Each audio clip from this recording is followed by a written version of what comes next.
I'm just bad at Street Fighter, so I'm here studying. It's not that you're bad, bro. You just haven't unlocked the inner beast yet.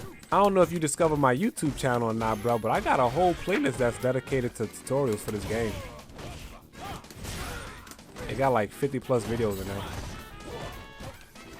I lose to the fireball game, I jump too much? Well, nah, I mean, jumping is something that a lot of new players have to overcome. Like, trust and believe you're not the only one on that. Everybody who start off playing fighting games, they all have a common habit of wanting to jump because it's a advancing movement that gets you closer to the opponent faster than just walking them down. So everybody jumps, but jumping of course comes with a negative side. It can be anti-aired. I never jump you on crack. That's my big issue. I jump into DP. Yeah, what you just said, right? That's my big issue. I jump into DP constantly, right? So some people are coming to the chat and be like, I'm stuck in low ranks, right? What do I do? I'm about to start asking this question. You know, how often do you jump? How often do you legit stop the opponent from mashing buttons, right? Which all leads into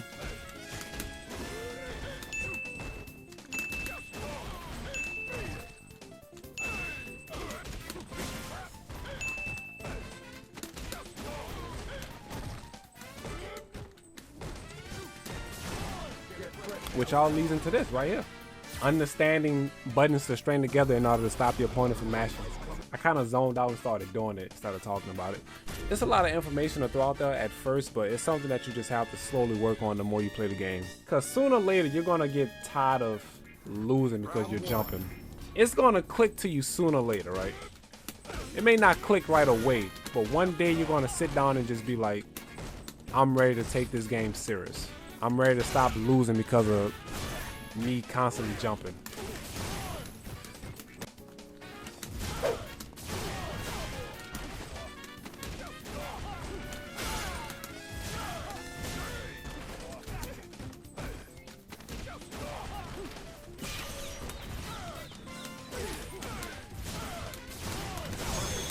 Yeah, I get pretty choked that I jump so much my brain autopilots. Yeah, and see, that's another thing. Autopilot, right? It's so easy for a new player to not know how to switch it up, right?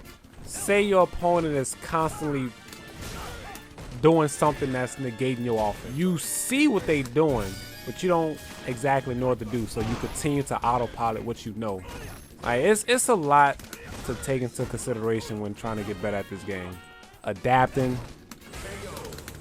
Ha ha ha! Got him. That's the one I'm running into. EXDP stops my lower pressure. I know delay jab the thing to do, but it ain't natural. I mean, to be honest, if your opponent is EXDPing, instead of trying to delay jab, because you can actually mess up the timing and then the DP will still hit you. If you feel like the DP is coming, just block.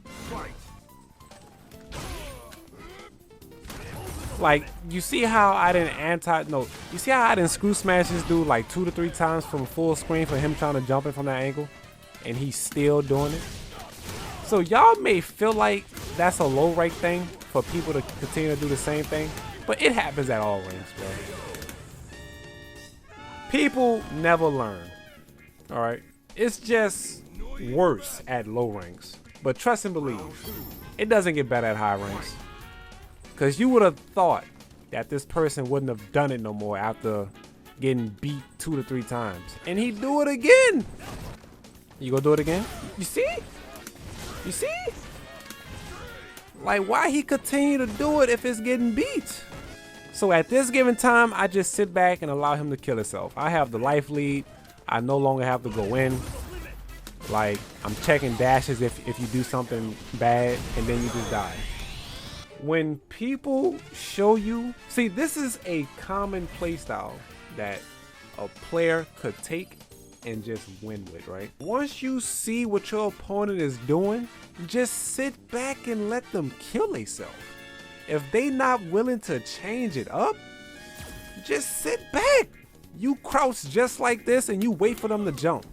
If they switch it up, continue to block. See what their next option is. If they start dashing, cool. sit back and wait for the dash. I feel like Street Fighter becomes complicated for the human mind when they overthink. Some people might be like, I'm trying to delay jab the EXDP. Why? Just block.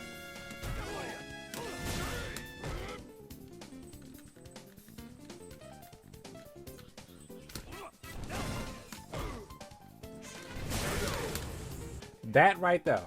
You seen how I noticed that he kept throwing out crouching medium, crouching medium, crouching medium, crouching medium. I'm like, okay, so you're not gonna let me walk in that spacing. Okay, cool. So I'm gonna sit outside that spacing and just throw standing fierce. Why? Because standing fierce reaches further than his crouching medium. Either that or dash straight. Is that the tech to jump from full screen with Alex like that?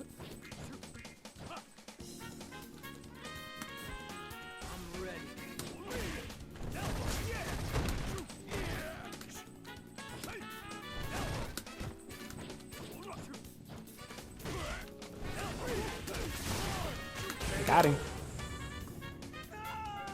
Is there a way to do coaching with you? To be honest, I haven't put alongside. I haven't put time to the side for coaching. With the way my everyday schedule is set up.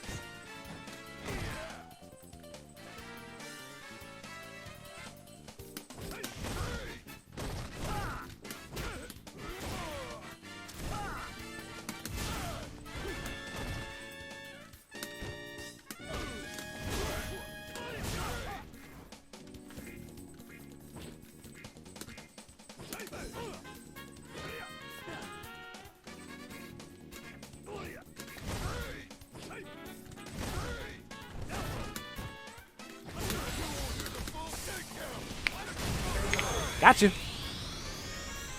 Gotcha.